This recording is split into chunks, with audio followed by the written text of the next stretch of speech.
At certain points in history, a man comes along to change the world, and sometimes does.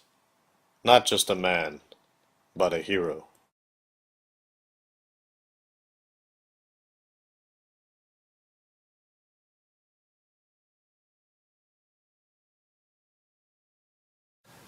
George W. Bush, American hero. The most important tasks of a democracy are done by everyone. I will live and lead by these principles to advance my convictions with civility, to pursue the public interest with courage, to speak for greater justice and compassion, to call for responsibility and try to live it as well.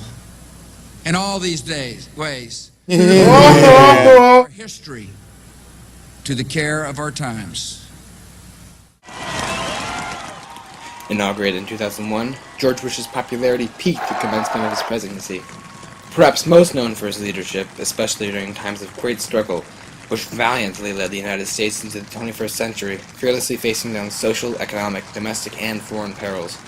While in office, Bush accomplished groundbreaking political reform, even when faced with the worst terrorist attack in American history a mere 8 months into his presidency. Now, although the United States was completely competent in this conflict, Bush brilliantly devised the notion of calling upon our allies to determine our true friends. This effectively exposed the French as being the pussies they are.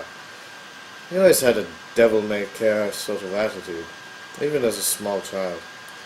Maybe this was because he was the first of 6 children, or maybe it was just a trait of the family. Although he was raised in Texas, he was actually born in suburban New Haven, Connecticut. Until his historic union with Dick Cheney, Mr. Bush was famous for never being able to tell a lie. This became a bit of a problem early on in his life when he immediately admitted to his multiple stashes of cocaine hidden in a cherry tree.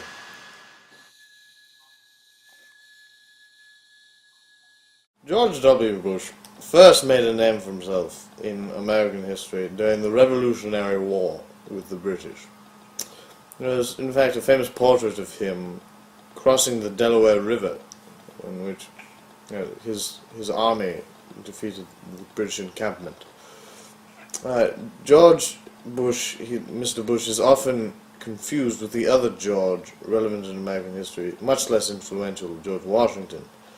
But this is a common trivial mistake made by amateur historians. In more recent history, George Bush was extremely instrumental during World War II and the Battle of the Pacific. In fact, upon the bombing of Pearl Harbor, he swam unassisted from the site of the bombing all the way to the island of Iwo Jima, just in time for the Battle of Operation Detachment. In fact, there's a famous photograph of his involvement of the capture of the airfields on the island. It's this very iconic piece of literature in American history. Although it is conventional wisdom that George W. Bush evaded military service during the Vietnam War, this is merely a misconception of what manner of service he performed.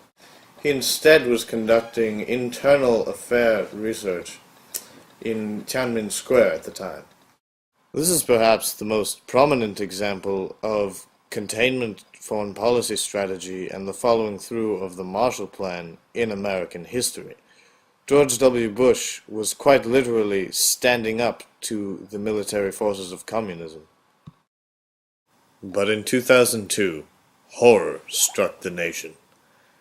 A president was mortally wounded for the first time in American history by a truly harmless, inanimate object.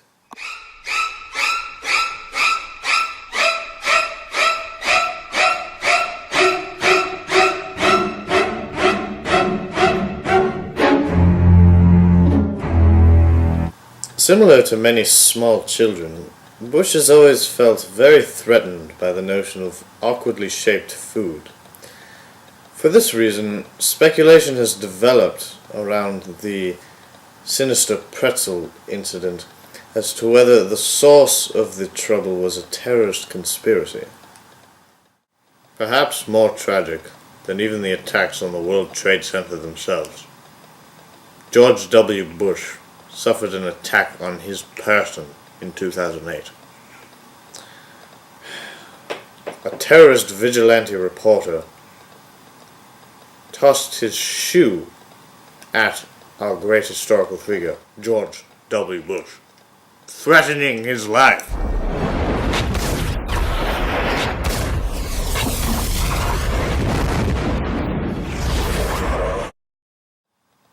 Although it is obviously impossible to cover all of the historical feats of George W. Bush in one documentary, it can safely be said that despite his very few setbacks, George W. Bush was undoubtedly the most influential historical figure in the United States of America. And this much is certain. No terrorist network will gain weapons of mass destruction from the Iraqi regime, because the regime is no more.